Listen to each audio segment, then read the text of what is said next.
بسم اللہ الرحمن الرحیم۔ السلام علیکم۔ مور جتنا اب خوبصورت ہے اس سے کئی زیادہ جنت میں خوبصورت تھا۔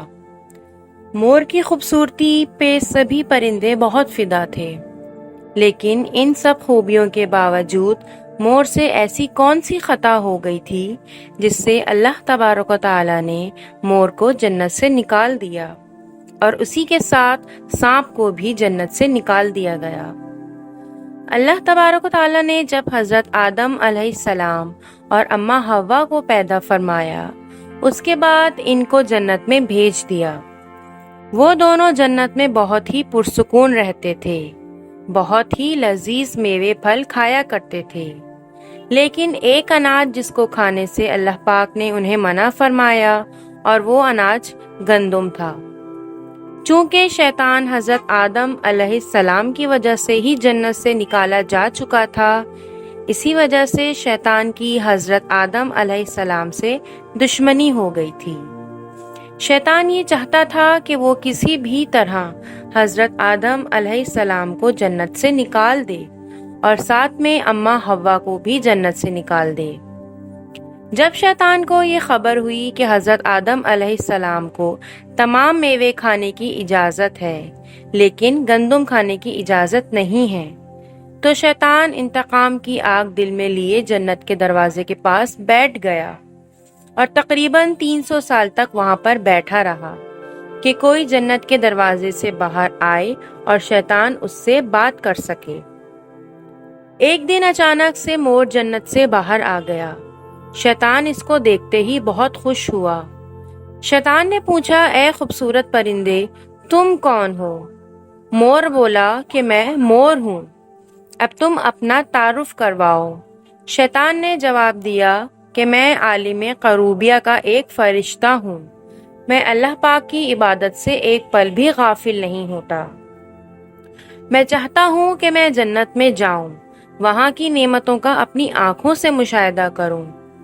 شیطان مور سے کہنے لگا کہ تم مجھے جنت کے اندر لے جاؤ، میں تمہیں 3 ایسی باتیں بتاؤں گا جس سے تمہیں ابدی زندگی حاصل ہو جائے گی، تمہیں بڑھاپا اور بیماری نہیں آئے گی، تم ہمیشہ جنت میں ہی رہو گے۔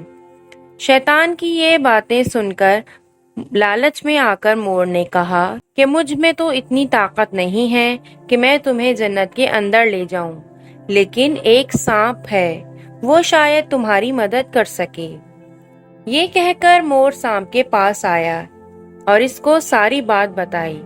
سانپ بھی شیطان کی باتوں سے بہت خوش ہو گیا، پھر شیطان کو اپنے منہ میں چھپا کے جنت میں داخل ہوا، اور یوں شیطان اپنی چال میں کامیاب ہو گیا۔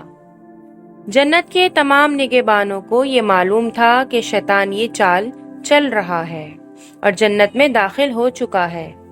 فرشتے شیطان کو جنت سے نکالنے لگے، اور تبھی اللہ پاک کا حکم ہوا کہ اس کو ابھی تک جنت میں ہی رہنے دیا جائے۔ وہ فرشتے اللہ تبارک و تعالیٰ کے حکم سے رک گئے۔ شاید یہ حضرت آدم علیہ السلام کا امتحان ہی تھا۔ شیطان حضرت آدم علیہ السلام کے پاس اور اماں حوا کے پاس جا کر اپنی محبت کا اظہار کرنے لگا۔ وہ دونوں ہی شیطان کو پہچان نہ سکے، کیونکہ ماضی کے مقابلے میں شیطان کی شکل تبدیل ہو چکی تھی۔ شیطان کہنے لگا کہ میں چاہتا ہوں کہ آپ دونوں ہمیشہ جنت میں اسی طرح زندگی گزاریں اور ہمیشہ خوش رہیں۔ حضرت آدم علیہ السلام اس کی بات بہت غور سے سننے لگے۔ شیطان نے کہا کہ اگر آپ میری بات مان جائیں تو آپ کو جنت کی اور بھی تمام سہولتیں ملیں گی۔ حضرت آدم علیہ السلام شیطان کے بہکاوے میں آ کر کہنے لگے کہ یہ کس طرح ممکن ہے۔ شیطان کہنے لگا، ایک گندم کا دانہ اگر آپ دونوں چکھ لیں تو آپ کو ابدی حیا حاصل ہو جائے گی اور آپ جنت میں ہی رہیں گے۔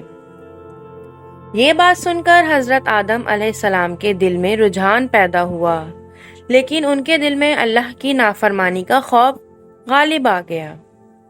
جبکہ اماں حوا شیطان کی باتوں میں آ گئیں، جس پر اماں حوا نے حضرت آدم علیہ السلام کو راضی کیا۔ پھر اس کے بعد ان دونوں نے اس گندم کے دانے کو چکھ لیا۔ جیسے ہی گندم کا دانہ ان کے اندر گیا تو دونوں کے سطر واضح ہو گئے، جس کے بعد دونوں اپنے اپنے سطر چھپانے لگے اور خوف خدا سے کانپنے لگے۔ اسی دوران اللہ تبارک و تعالیٰ نے فرشتوں کو یہ حکم دیا کہ حضرت آدم علیہ السلام اور اماں حوا دونوں کو زمین پر اتار دو۔ جن خوبصورت پیروں سے چل کر مور شیطان کو جنت کے اندر لے کر آیا تھا، وہی خوبصورت پاؤں اللہ پاک نے مور سے لے لیے، اور سانپ جو اپنے منہ میں شیطان کو چھپا کر لایا تھا، اس کے منہ کی خوبصورت خوشبو کو چھین لیا گیا اور اس میں زہر ڈال دیا گیا۔